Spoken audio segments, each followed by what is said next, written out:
this. I apologize. You can tell this is a well-oiled machine. Let's go our offense against their defense. Jacob, can you see that okay, man? Yep, looks good. All right, cool. So, again, these are PFF grades. It's not the tell-all, be-all, right? Like, this is something we talk about all the time. I like to see how players are progressing in PFF size. And then, of course, we'll watch the tape later in the week after the game, just like we do every single week. And we'll kind of see if we agree with them or not. But this is the PFF preview. Let's start in the backfield here. Jordan Love, 79.4. He's the ninth highest graded quarterback in the league right now.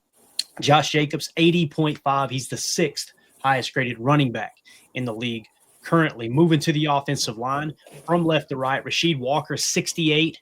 Aaron Banks, 53. Sean Ryan, 55. Jordan Morgan, 54. Zach Tom, 81. All right, let's just stop for a second and talk about, like I said, the QB, the running back, and the 5-0 lineman here. Rasheed Walker really starting to improve. It seems like he's getting more and more consistent as the year goes along. Zach Tom is Zach Tom.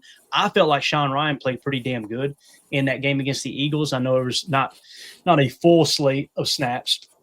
Aaron Banks, to me, Jacob, seems like the weakest link on the offensive line right now, but it does kind of fluctuate between Aaron to Jordan Morgan and sometimes Elton. And now, of course, Elton's out of the lineup. I'm really, really eager to see how Sean Ryan handles this opportunity at center. But how do you feel about the O-line? And obviously, you can hit on the quarterback play and the running back play there as well. I think the grades speak for themselves. I definitely agree with about where those guys are ranked for sure.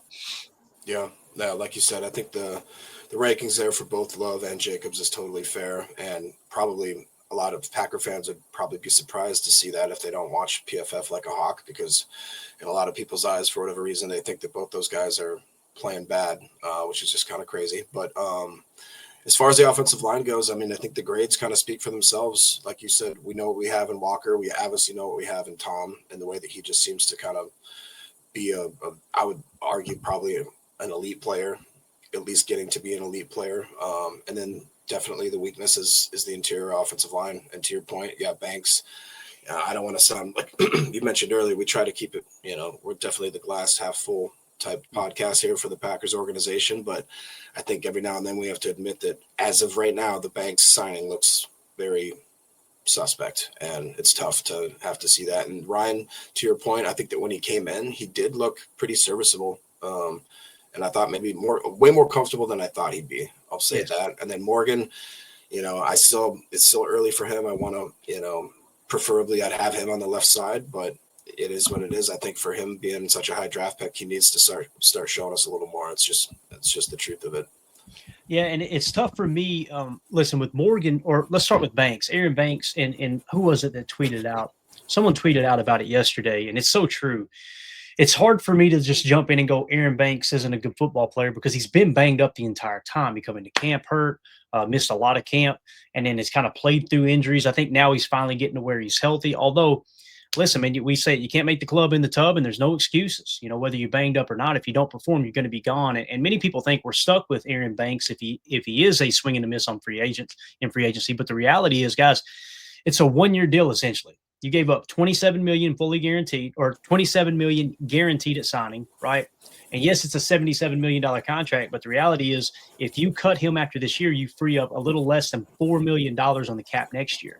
So you can call it a one and done. I don't know if they'll do that. I'm not saying that. I'm just simply saying that is on the table. They did the same thing with Hobbs. It's essentially a 1+3 club option years is really what it comes down to. So with that being said, if it is a swing and a miss on Aaron Banks and they don't feel like it's the injuries that's holding them back, they could move on fairly quick. So that is worth mentioning there. Moving along now, let's look at their defensive line compared to our offensive line. We'll kind of keep that matchup going, and then we'll move to the linebackers and tight ends. So at right edge, they've got Carter, 68.4. And then, well, let's just go from left to right from our perspective, from the offense's perspective. So when I say from left to right, obviously it's from their right to left. 68.4 for Carter on the edge.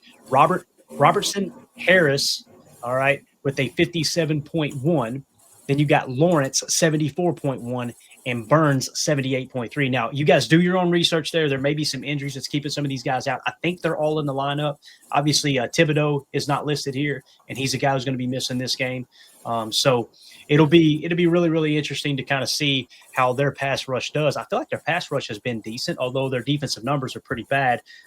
Points per play, points per play allowed.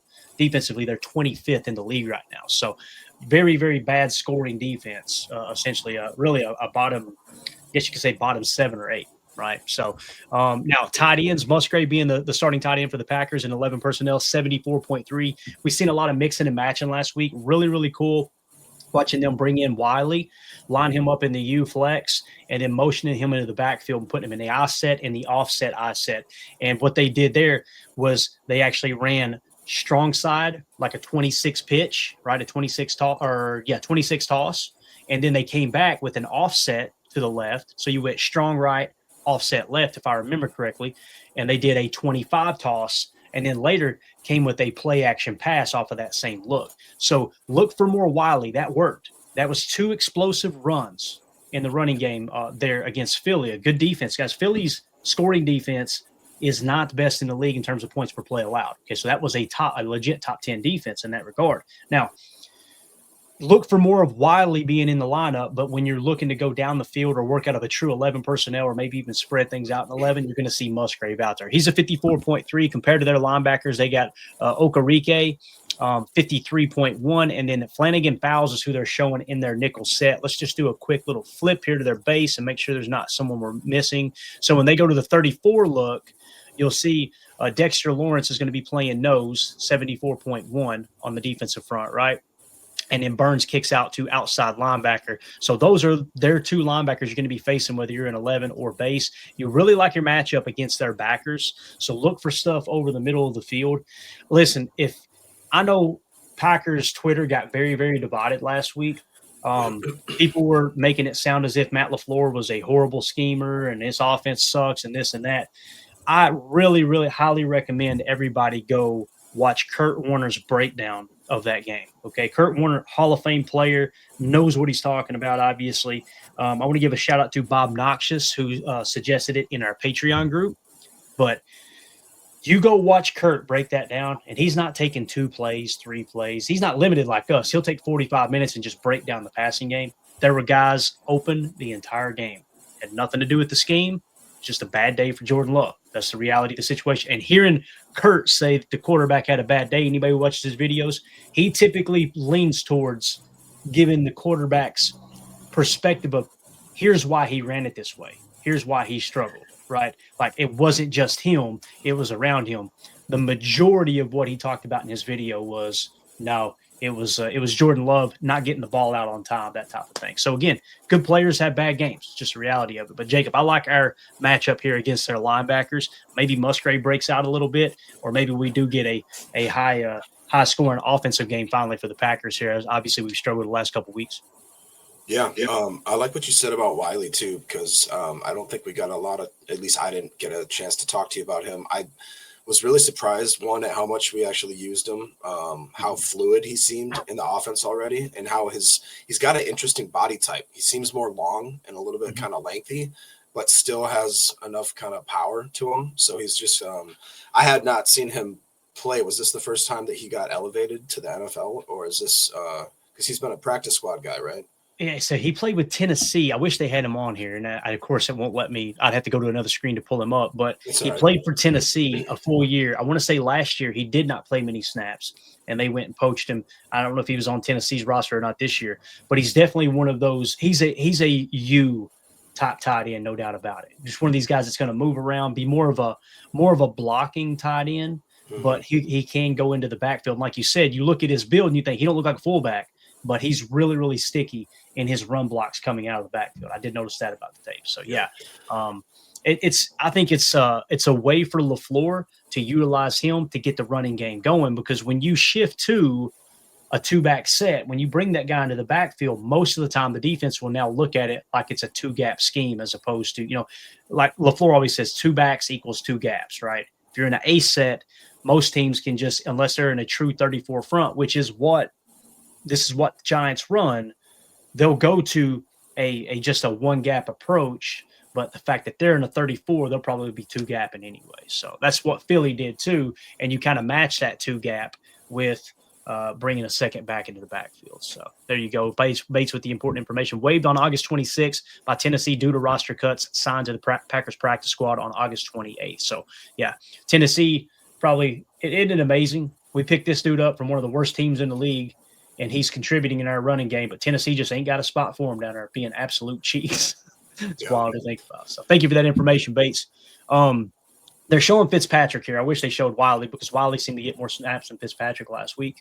But again, there were times too that when we went 12 personnel, Jacob, we put Musgrave on the bench and brung in Fitzpatrick and Wiley, right? I think both of those times that we had those explosive plays, Musgrave was on the bench. Then you go back to 11, bring Musgrave back in, and you can kind of attack. He's a receiver. Musgrave is an oversized receiver is what he is. So moving along here, let's switch it back to 11, all right, and take a look at against their nickel. Let's look at their cornerbacks now to our receivers. Let's start with our receivers. Romeo Dobbs, 68.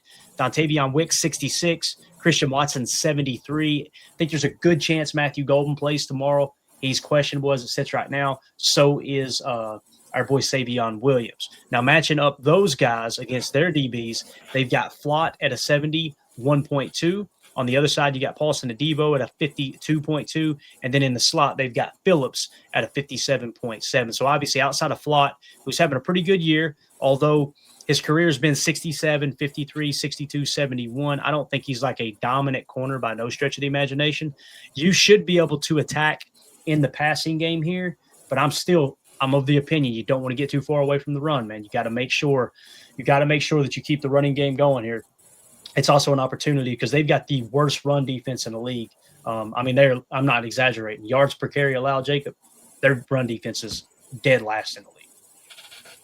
Yeah, and I mean, I think that, most weeks, if we can establish the run, it's a good thing, and I just feel like it's been kind of sputtering throughout the season. But as of late, I don't blame Josh Jacobs. I think he runs about as hard as anybody in the NFL, and if this defense will give us, I don't know what the exact yards per carry are, but if it's the worst in the league, then I say we definitely hammer him early and often.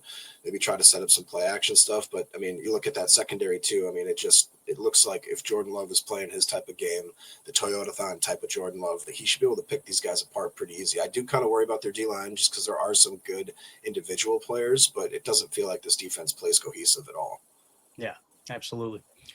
Looking at their safety room, Holland 58.1, Belton 59.1. So again, our receivers, I feel like we have the edge over their DB room. I feel like our running game and our mid-passing game has the advantage over their stack backers. They're extremely banged up. They're without their starting quarterback. They're going to Jameis Winston. Again, I can understand how fans feel good about that. I can understand how fans hate that, right? Dude, and guys love playing for Winston. What's that? Guys love playing for that guy. James. Oh, absolutely, man. There's not going to be anybody on the field going, I don't know about this guy. They're going to be ready to play because they do love him, man. He's a character, bro. It's wild to think about Jameis Winston and Scatabo being in that same locker room. Could you imagine? Oh, my God. I'd love to be a fly on the wall for that. So, yeah.